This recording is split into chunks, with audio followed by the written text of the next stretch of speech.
ган멘 에세이 은혜의 보좌 앞에 나아감. 어떤 성경 말씀은 귀에는 익숙하지만 정작 그 말씀에 대한 직접적인 체험은 많지 않을 수 있습니다. 은혜의 보좌 앞에 나아감이라는 말도 그중 하나입니다.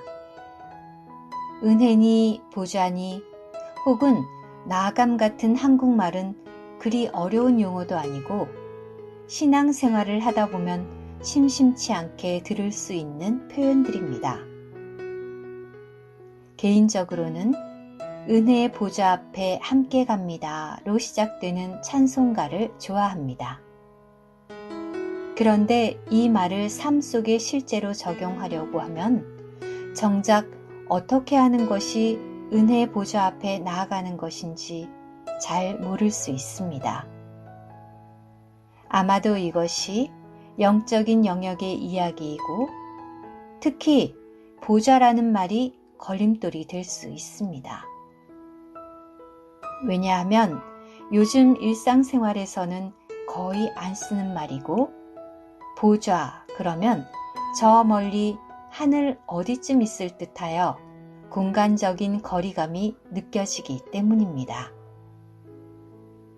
국제집회 참석을 위해 아프리카 에티오피아에 다녀온 후 근 2주를 감기 몸살로 온팡지게 아팠습니다. 고열과 기침은 물론이고 목이 부어 침 넘기는 일도 얼굴을 찡그리며 고통을 참아야 겨우 가능했습니다. 대추차를 끓여 먹고 에드빌 먹고 버티다가 차도가 없어서 결국에는 항생제를 먹어야 했습니다. 며칠을 힘없이 침대에 누워 자다가 깨기를 반복하며 이리 뒹굴 저리 뒹굴 하고 있자니 평소에 안 하던 짓이라 적응이 잘 안 되었습니다. 그러던 중 어느 날 아침 부흥 책자에서 아래 히브리서 4장 16절 말씀을 읽게 되었습니다.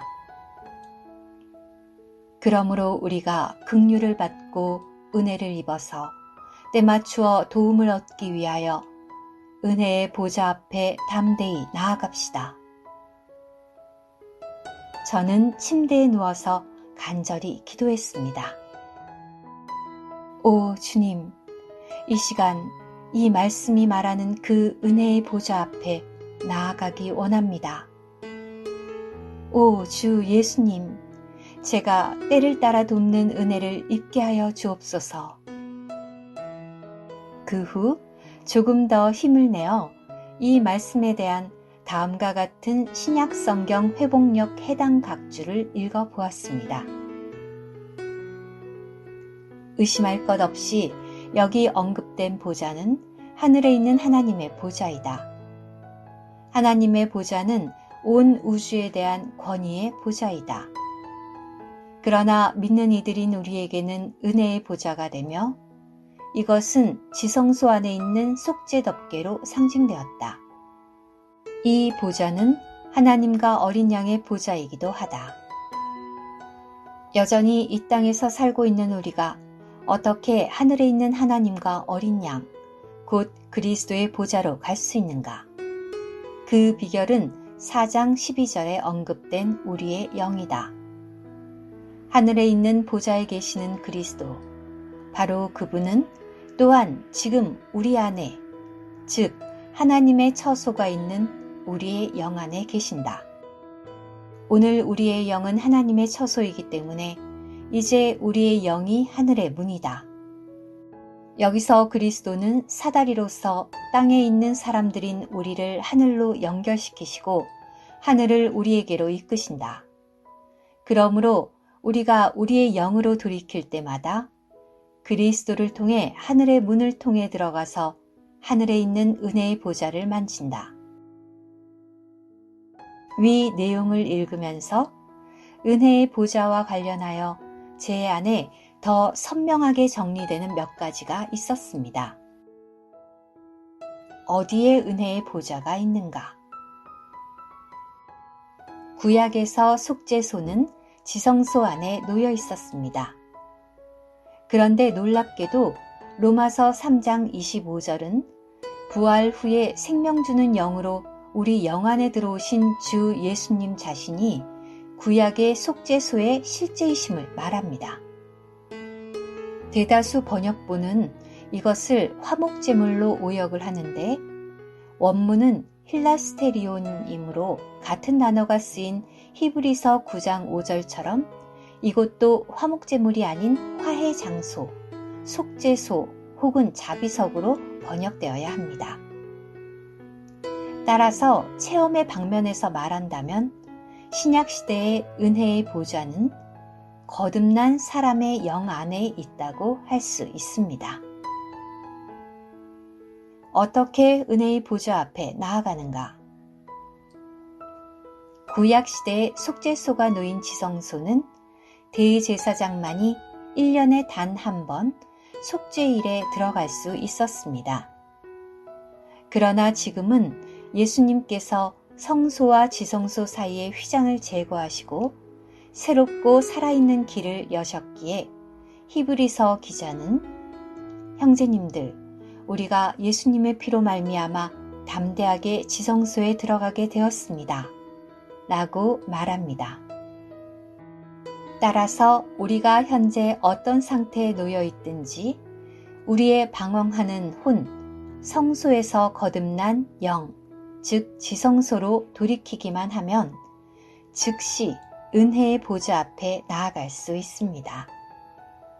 좀 더 구체적으로는 돌이켜 내주하시는 그분을 앙망하는 것이고 영을 사용하여 기도하는 것입니다. 왜 은혜의 보좌 앞에 나아가는가? 사람들은 은혜의 보좌 앞에 나아가면 때를 따라 도움을 얻는다고 하니까 거기 가면 자신들의 필요가 즉각 해결되는 것으로 오해합니다. 이것은 주로 은혜의 정의에 대한 오해 때문으로 보입니다. 그러나 구약에서 대제사장이 속죄소에 나아간 이유는 죄의 문제를 해결을 하기 위한 것이었고 하나님 편에서는 그분의 임재를 나타내고 또한 이스라엘 백성에게 말씀하실 기회를 잡으시기 위한 것이었습니다.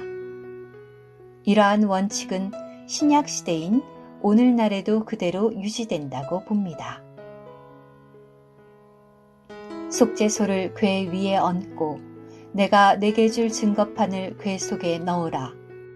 거기서 내가 너와 만나고 속죄소 위, 곧 증거궤 위에 있는 두 그룹 사이에서 내가 이스라엘 자손을 위하여 내게 명할 모든 일을 내게 이르리라.